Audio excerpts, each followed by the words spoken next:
क्या Pakistan middle east में एक बहुत बड़ा खेल कर सकता है? क्या सऊदी अरब के बाद अब एक और अरब मुल्क के साथ पाकिस्तान एक ऐसा डिफेंस पैक्ट करने जा रहा है जिसका मतलब साफ है कि एक पर हमला तो दोनों पर हमला? और सिर्फ एक ही मुल्क नहीं बल्कि क्या कई और अरब मुल्क भी अब इसी लाइन में लगे हैं?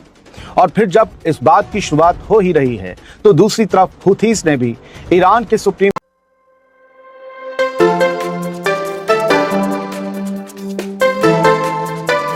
और बढ़ सकती है। रेड सी में धमाके हो सकते हैं और सऊदी अरब और हुथीस के बीच एक नई जंग कभी भी भड़क सकती है। और सवाल यह भी है कि क्या अमेरिका ने भी सऊदी अरब को यमन के हुथीस के खिलाफ हमले की खुली छूट दे दी है?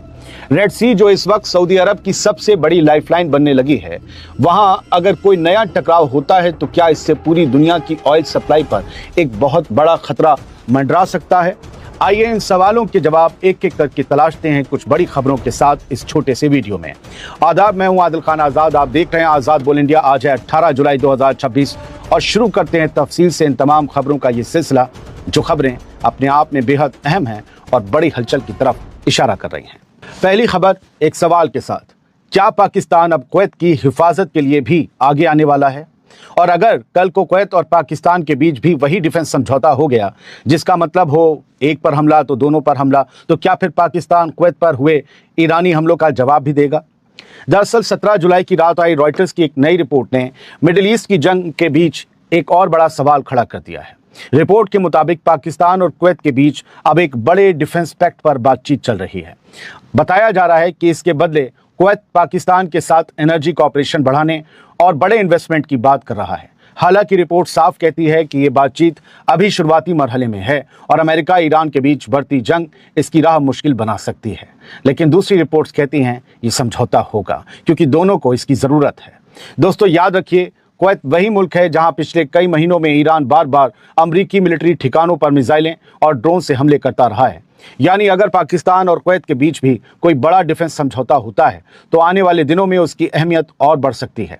रॉयटर्स के मुताबिक कुवैत चाहता है कि पाकिस्तान उसके साथ भी वैसा ही सिक्योरिटी इंतजाम करे जैसा पिछले साल सऊदी अरब के साथ किया गया था। रिपोर्ट में दावा किया गया है कि कुवैत की ख्वाहिश है कि पाकिस्तान वहां अपने हजारों फौजी, fighter jets, drones, air defence system और दूसरे मिलिट्री सहूलतें या दूसरे मिलिट्री साजो सामान मुहैया कराए कुवैत में। लेकिन पाकिस्तानी सोर्सेज का कहना है कि फिलहाल इस लेवल तक जाने का कोई फैसला नहीं हुआ है। यानी कुछ तो चल रहा है, फैसला तो हो रहा है, इस लेवल तक नहीं। एक पाकिस्तानी सिक्योरिटी सोर्स ने रॉयटर्स से 17 जुलाई को कहा, कुवैत की डिमांड बहुत बड़ी है लेकिन इस वक्त हम वहां कॉम्बैट फोर्स भेजने पर गौर नहीं कर रहे। रिपोर्ट के मुताबिक कुवैत पहले से पाकिस्तान के साथ मिलिट्री ट्रेनिंग और जॉइंट एक्सरसाइज करता रहा है लेकिन अब वो इन रिश्तों को और बढ़ाना चाहता है।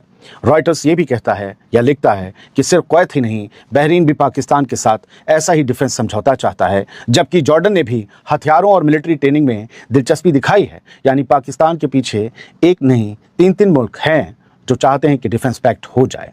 रिपोर्ट के मुताबिक गल्फ के कई मुल्क अब अमेरिका के अलावा दूसरे भरोसेमंद सिक्योरिटी पार्टनर्स भी तलाश रहे हैं और पाकिस्तान खुद को उसी रोल में पेश करने की कोशिश करता हुआ चौड़ा हो रहा है। इसके बदले पाकिस्तान की दिलचस्पी सिर्फ डिफेंस में नहीं बल्कि तेल, गैस और बड़े इन्वेस्टमेंट में भी है क्योंकि पाकिस्तान को ये सब चाहिए। रॉयटर्स के मुताबिक दोनों मुल्क पाकिस्तान में बड़े फ्यूल स्टोरेज प्रोडक्ट और एनर्जी सिक्योरिटी पर भी बातचीत कर रहे हैं। यानी एक तरफ सिक्योरिटी और दूसरी तरफ तेल और कारोबार, दोनों को एक साथ जोड़कर ये नया रिश्ता तैयार किया जा रहा है। लेकिन दोस्तों सबसे बड़ा सवाल अब भी वही खड़ा है, अगर कल को कुवैत और पाकिस्तान के बीच भी ऐसा डिफेंस समझौता हो जाता है और फिर ईरान दोबारा कुवैत में मौजूद अमरीकी ठिकानों पर हमला करता है तो क्या पाकिस्तान सचमुच ईरान के खिलाफ मिलिट्री एक्शन लेगा? फिलहाल इसका कोई साफ जवाब तो नहीं है क्योंकि अब तक जो तस्वीर सामने आई है उससे यही लगता है कि पाकिस्तान सऊदी अरब, कुवैत और दूसरे अरब मुल्कों के साथ अपने रिश्ते भी मजबूत रखना चाहता है और साथ ही ईरान के साथ भी सीधे टकराव से बचना चाहता है। याद रखिए, सऊदी अरब पर ईरान से हमले हुए